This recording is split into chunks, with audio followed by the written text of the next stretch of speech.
Well, hello there, folks, and welcome back to another episode on WSJTV, PPPTV, PPTV, PPPTV, MNNO, PPPPPTV, PPTKSAWSGT, PPTV.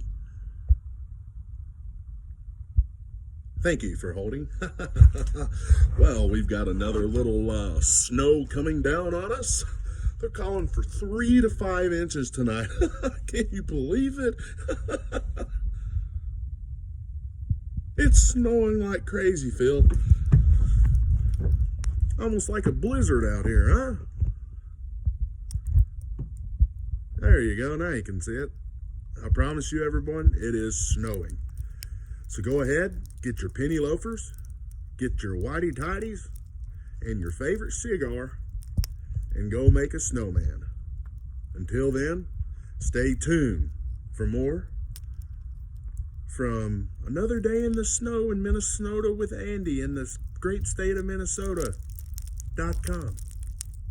See ya.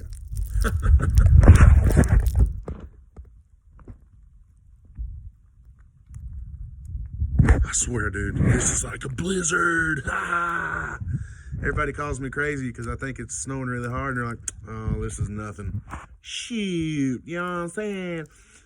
Yeah, it's a lot of snow.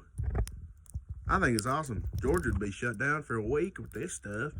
Hell, up here yonder way, they go to school in 14 feet of snow. Stay tuned.